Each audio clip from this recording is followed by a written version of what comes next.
sampai separah sih untuk mereka sendiri, mungkin Mas Uya atau Mas Eko cerita takut anggota dewan lainnya gitu Pak. mungkin, atau sampai kalau keluar sembunyi-sembunyi sampai tadi naik taksi atau kan sampai dikira ke luar negeri dan sebagainya, padahal mereka ada di Indonesia tapi menenangkan diri. Ada cerita seperti itu?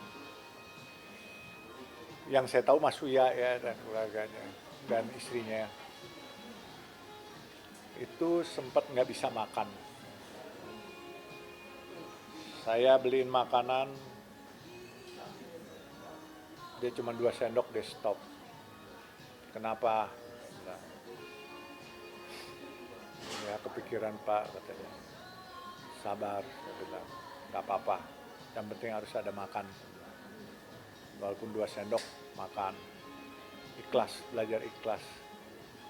Terus tadi pagi udah bisa ketawa ikhlas. Bahkan saya bilang, saya jemputin Mas Uya, saya jadi supir Mas Uya, pasti aman insya Allah, saya bilang. Ya kan, ya nanti ya Pak Yusuf ya, saya bilang. Saya siap nyupirin Mas Uya, karena menurut saya he is best friend lah ya, orang yang baik, yang bisa diajak berteman, dan orang yang bisa dipercaya, dan orang yang amanah. Makanya saya bilang, saya siap Mas Uya, yuk kalau keluar kemana-mana saya yang temenin Mas Uya. Insya Allah umat akan ngerti kok kebaikan Mas Uya. Dan saya yang tahu Mas Uya, saya bisa bilang sama umat semua, sama masyarakat, Mas Uya ini hasilnya bukan dari duit korupsi. Ini belum ada setahun jadi anggota dewan, dan dia selalu keluar duit pribadi dia kok buat kemana-mana. Tapi ada rasa takut nggak sih keluar dari rumah tuh? Wah ada, pasti ada. Tapi kalau saya dampingin insya Allah aman lah. Ada utara yang seperti itu? Enggak. Dia maksudnya dia sungkan, dia takut masih ada orang yang masih percaya atas perbuatan buzzer-buzzer itu. Dia bilang, Mas Uya, nggak apa-apa, nanti saya yang bicarain semua ke depan. Saya yang yakinkan semua gitu. Insya Allah suara saya masih dimengerti sama teman-teman. Ya akhirnya seperti saya tadi bawa dia makan di Ragusa, ya kan, makan asinan, terus makan otak-otak, terus makan es krim. Wah udah bisa ketawa Mbak Astrid gitu. Jadi ya oke.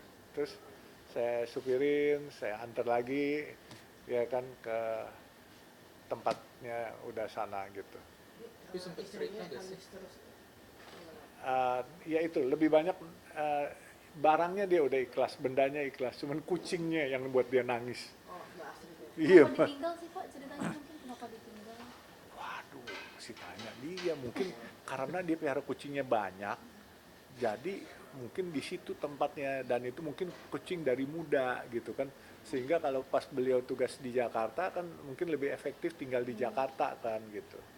Jadi kesian sekali. Tapi sempat cerita gak sih perihal dia dinonaktifkan dari DPR? Iya, kan ada beberapa tuh yang Beliau Mas Uya pernah cerita, dia bilang, Pak Yusuf saya dinonaktifkan. Terus saya ngomong, Mas, menurut saya tidak fair kalau Mas Uya dinonaktifkan. Mas Uya nggak ngomong apa-apa, satu patah pun nggak ngomong, nggak bales. Cuman karena joget, yang joget banyak, saya kenal semua itu yang banyak. Ada 20 orang kali yang joget. Tapi kenapa harus Mas Uya gitu, ya kan? Ya, tapi ya sudahlah, itu kan keputusan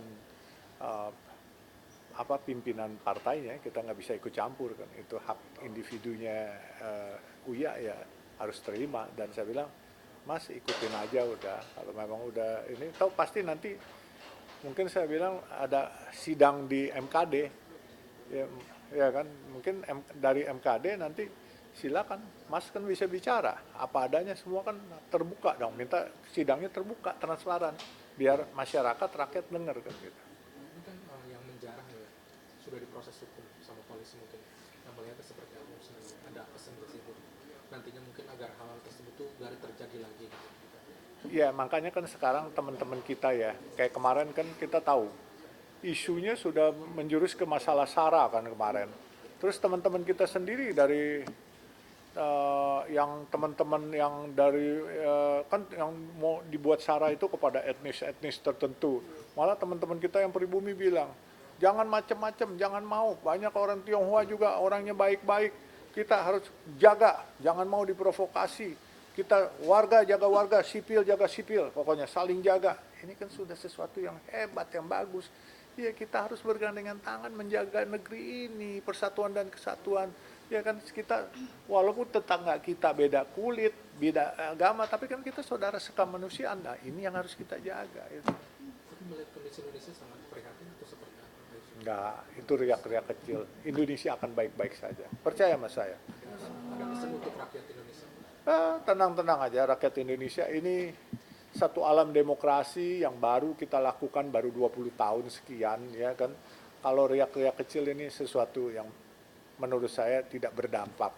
Bahkan Indonesia ke depannya insya Allah dengan ketegasan Pak Prabowo dia berani membasmi semua segala macam koruptor-koruptor dan dia berani bertanggung jawab kayak kemarin bilang silakan ambil tindakan tegas. Saya sebagai presiden, saya yang bertanggung jawab. Jarang saya ketemu presiden seperti itu. Jadi saya berasa, aduh aman. Ini kalau bukan Pak Prabowo presidennya, jangan-jangan TNI masih dikandangin lagi kayak dulu. Iya, karena Pak Prabowo punya pengalaman. Beliau kan difitnah waktu tahun 98, seolah-olah beliau begitu. Padahal tentara waktu itu masuk di barak semua. Jadi merajalela lah orang-orang yang brengsek-brengsek itu. Nah kalau sekarang kan begitu hari Kamis kejadian, Jumat itu saya datang ke teman-teman ojol di Karet Bifak. Ya, saya datang ke pemakaman.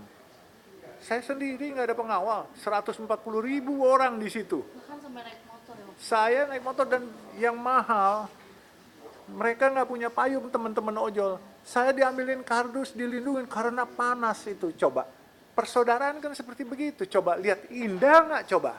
Saya loh orang Tionghoa loh, tapi saya masuk ke komunitas ojol yang ratusan ribu itu. Saya datang sendiri, mereka merangkul saya sebagai saudara. Dan ini yang harus kita ciptakan, bergandengan tangan bersama, apapun etnisnya, apapun agamanya, we are one nation. Ya, apa sila ketiga, yaitu persatuan Indonesia. Jadi kalau kita nggak bersatu, kita kalah. Apalagi pemerintah sedang berusaha meningkatkan kesejahteraan rakyat dengan membuat program-program makan bergizi gratis dan juga membenahi hal-hal yang dulunya mungkin kurang sempurna, disempurnakan. Ya kita harus berani memberi kepercayaan kepada Pak Prabowo. Yang penting ayat kita konstitusi lah, ya kan? Kita dukung itu semuanya. Pak, kalau izin wawancara telepon Mas Uyan, Boleh. siapa tahu Mas Uyan ada yang mau disampaikan gitu komentarnya. Boleh izin Pak? Kamu mau telepon? Kamu telepon? Dari Bapak? Dari saya.